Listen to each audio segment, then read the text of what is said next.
Alors aujourd'hui, j'ai décidé de vous dire tout ce que je pense sur les logiciels de post-production.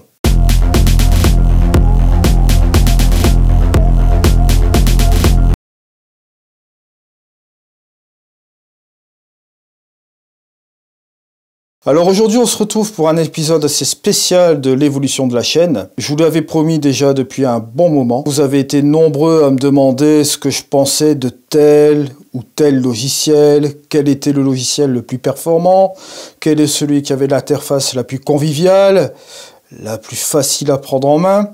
Bref, vous m'avez posé des tas de questions. Je vous ai toujours rétorqué que je me refusais de remettre en cause les logiciels de post-production et qu'il était inutile de me demander un avis personnel, car je trouvais cela inutile de mettre en confrontation des logiciels de post-production, puisque, bon, à échelle, on va dire, plus ou moins régulière, ils font tous la même chose. Et je voulais aussi un petit peu éviter toutes les polémiques autour des logiciels de post-production, parce que ça aurait pu rentrer un petit peu sur des polémiques, on va dire, type marketing, et non pas réellement sur la réalité des choses, c'est-à-dire la post-production. Alors j'ai quand même réfléchi depuis ce temps-là, et je me suis dit, bon, c'est vrai que je dois leur ramener quand même un avis sur ce que je pense des logiciels de post-production aujourd'hui, en tant que aussi utilisateur. Je ramène mes retours sur la chaîne. Je travaille également en sous-marin sur différents logiciels et je travaille également sur différents projets, ce qui m'entraîne à toujours travailler sur la post-production. Alors, ces logiciels présentent tous un intérêt commun,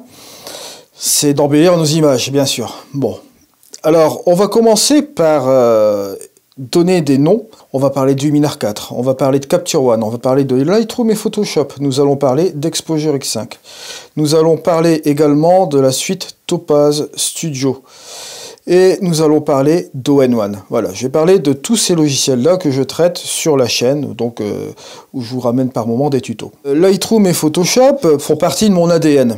Voilà, mon ADN de post-production. Lightroom, on va le catégoriser bien entendu dans les dérotiseurs, d'accord, au niveau du développement plus ou moins traditionnel, bien que on a une petite partie créative qui n'est pas négligeable. Vous avez pas mal de choses que vous pouvez utiliser avec Lightroom, des ajustements locaux, etc. Donc Lightroom, c'est quand même mon logiciel que je ne remettrai jamais en cause. Photoshop, quant à lui, est l'extension de Lightroom, mais peut-être aussi une source de créativité pour développer une photo, avec par exemple les panels de luminosité. Voilà, ça c'est une des techniques que vous connaissez déjà, j'ai déjà apporté cela sur la chaîne et je vais encore en apporter. Ce que je vais vous ramener aujourd'hui, c'est ce que je pense utile d'un dérotiseur et c'est ce que je pense utile pour moi d'un logiciel qui va me permettre de faire du photomontage du type Photoshop et Affinity. C'est vrai qu'Affinity, j'en ai pas trop parlé, mais de temps en temps, je vais peut-être ramener du tuto sur Affinity, mais un peu plus tard. Aujourd'hui, je ne vais pas parler de catalogage, le système d'archivage de photos, système catalogage, etc. C'est pas ça qui m'importe le plus. D'accord, ça j'ai un système bien particulier au niveau des workflows de travailler, donc on va dire que je vais un petit peu mettre de côté cela, je vais vous en parler bien évidemment un peu, mais on va parler avant tout du système de workflow de développement, ok, et du système créatif bien sûr. Maintenant vous allez me dire, je suis un pro Luminar 4. C'est vrai, mais pourquoi? Vous avez pu remarquer que dans mes nombreux tutos, que je n'ai pas la même façon de travailler que les autres sur Luminar 4.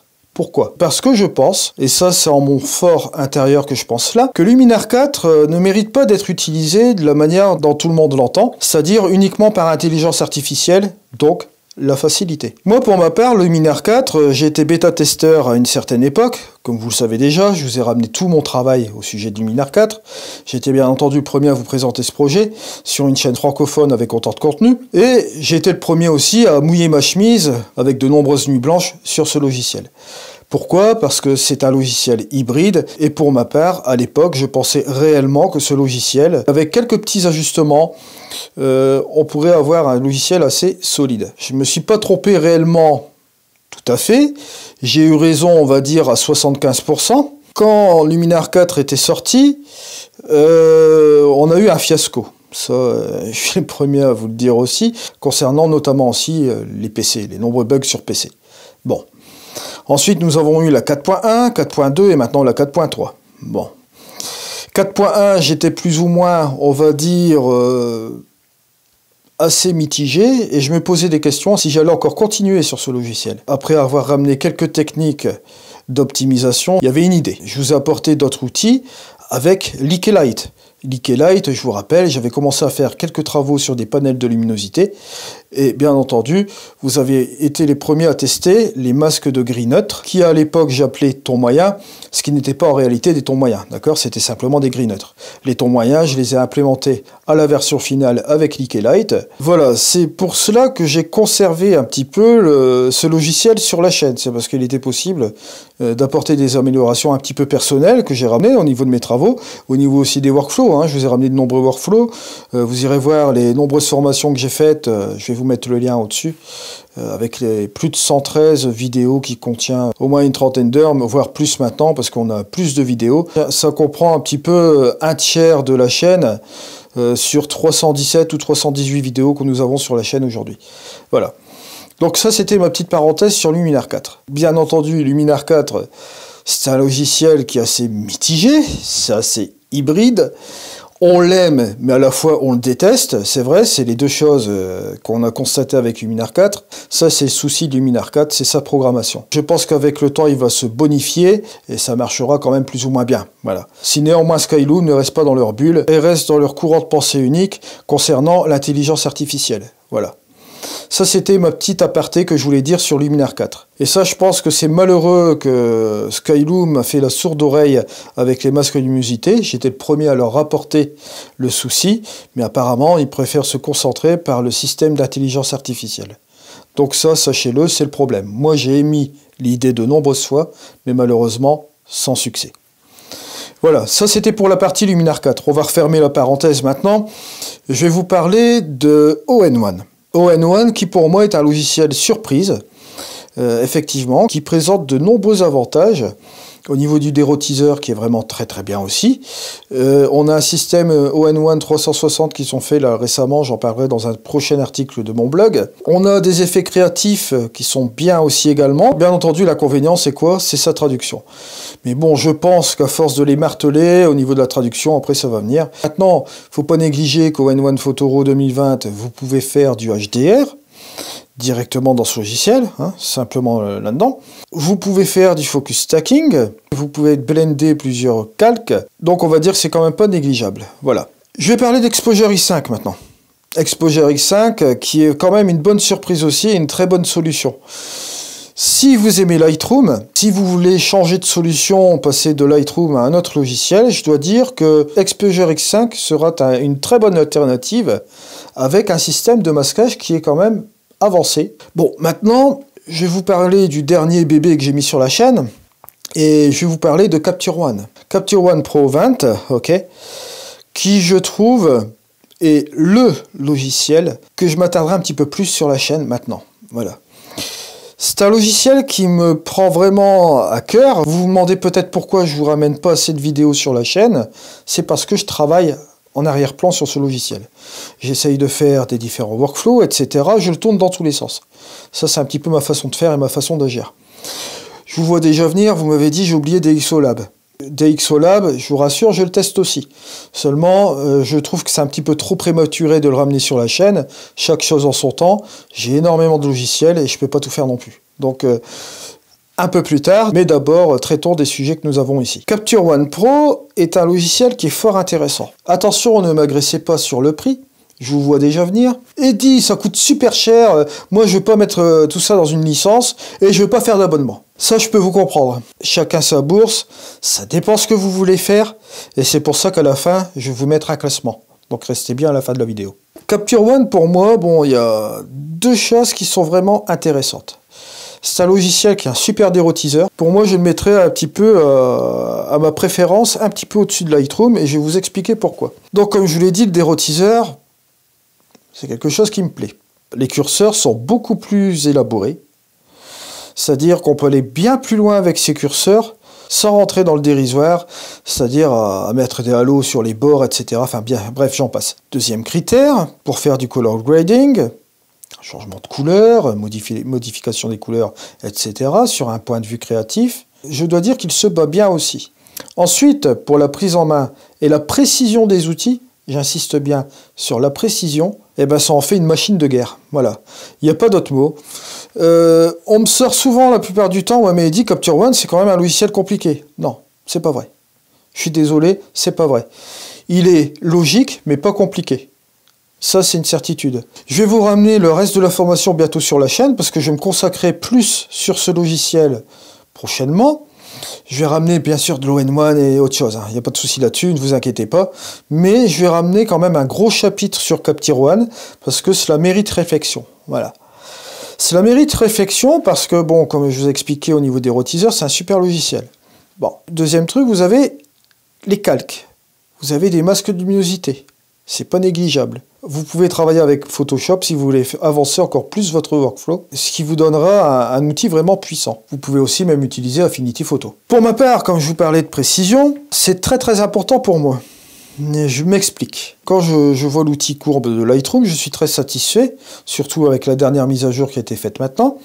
Celui de Photoshop, bien entendu, c'est super bien fait aussi. On voit où on met les mains, on sait quel curseur on change, etc. Très bien. Maintenant, Capture One possède des outils vraiment avancés. On a vraiment des choses qui nous permettent vraiment d'être précis au niveau de notre image. Donc moi, pour moi, Capture One, je vais le classer vraiment sur un logiciel qui va vraiment être mon coup de cœur sur la chaîne et je vais le placer en numéro 1. Voilà. Après, je vais vous parler aussi de la suite Topaz Studio avec tout ce qui est outils créatifs, etc. On va plutôt partir vers le créatif, type émulation de peinture, etc. Donc, on va dire plus ou moins imagerie, hein. Donc art digital. On est plutôt dans cet esprit-là. L'utilité d'un dérotiseur super puissant sur ce type de logiciel n'est pas vraiment nécessaire puisqu'on va avoir tendance à jouer sur le côté graphique de la chose. Donc comprenez-moi, je ne peux pas vraiment classer Topaz parmi tous les logiciels de post-production que je vous ai cités auparavant, puisqu'il n'a pas, on va dire, la même façon de voir les choses. Je ne parle pas bien sûr de Topaz Sharpen AI, Gigapixel, Denoise, etc. Toutes ces autres suites, on conserve le côté photographie. Mais concernant Studio et autres, là comme je vous l'ai dit, c'est une autre catégorie. Voilà. Pour Auro HDR 2019, c'est aussi la même chose. C'est un logiciel qui va vous permettre d'empiler 3 expositions pour vous donner une grosse plage dynamique au niveau de votre photo. Mais bon, là, inutile de vous dire, le HDR, c'est quoi? C'est partir vraiment dans le côté aussi un peu plus graphique de la chose. Donc c'est un petit peu plus délicat. Je ne suis pas d'accord pour dire que le HDR va vous procurer une bonne sensation au niveau du fine art. Je partirais plutôt pour du digital blending avec un panel de luminosité, ça d'accord. Et encore, je pense qu'avec une qualité de post-production sur Lightroom ou Capture One ou autre, vous pouvez arriver à un résultat vraiment semblant. Si vous voulez partir dans du développement d'images qualitatif avec un petit peu de créativité aussi également, je vous conseille simplement d'utiliser le logiciel Capture One. Pourquoi? Bon, Eddy, t'exagères quand même parce que Capture One, il n'est pas pour rien. C'est vrai, je le conçois. Vous avez une offre de moins 25% en ce moment, donc profitez-en. Mais moi, je vous conseille d'abord de l'essayer. Je me mets dans le lien de ma vidéo un petit lien affilié qui vous permet de télécharger une version d'évaluation sur 30 jours et vous avez le temps de faire le tour avec ce logiciel-là. Vous consultez les tutos que j'ai fait, les premiers tutos. J'ai notamment traité du développement sur Capture One. Et là, je vais traiter bientôt de la couleur. D'accord? On va reprendre ça maintenant. Pourquoi je mets Capture One Pro en numéro 1? Pour la simple et bonne raison, vous n'avez pas besoin d'avoir une grosse machine pour le faire tourner. D'accord? Allez voir la configuration, vous allez voir, vous allez être agréablement surpris. Donc c'est un logiciel qui répond quand même vraiment bien et il a été bien programmé. Voilà, ça c'est la chose que je tenais à dire. Donc au niveau du sérieux, Capture One est quand même là. Bon. Maintenant, je vais vous parler quand même un petit peu du système de catalogage, parce que j'avais dit que j'allais quand même en parler un petit peu, si ça peut vous aiguiller pour vos choix aussi également. Le système de catalogage de Capture One fonctionne très très bien, donc pas de souci là-dessus. Ensuite, je vais vous parler de Lightroom. Lightroom et Photoshop, parce que je dis toujours Lightroom et Photoshop pour la simple et bonne raison que quand vous prenez l'abonnement sur le cloud, vous avez les deux logiciels. Bon.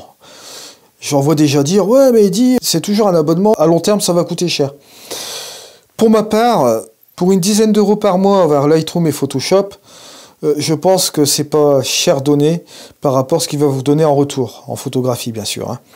Ce sont quand même deux logiciels qui sont vraiment puissants. Si vous alliez Lightroom et Photoshop, vous pouvez faire des trucs surréalistes. Photoshop, bon, la même chose. J'en vois des gens qui me disent « Oh, Eddy, Photoshop, je n'aime pas, c'est trop compliqué. Attention, j'ai mis une réserve. Personnellement, je ne rentre pas dans le discours des gourous qui vous font croire que Photoshop est hyper compliqué. Bien au contraire. Dans Photoshop, vous n'allez pas utiliser la totalité des fonctions, puisque c'est un logiciel qui va être utilisé, bien entendu, par des photographes, qui va être utilisé par des infographistes, des graphistes, etc. Donc vous voyez, c'est un logiciel un peu multidirection qui peut aider tout le monde. Donc, il suffit de choisir ces bons outils, ces outils qui seront utiles par rapport à la discipline que vous effectuez, c'est-à-dire ici la photographie.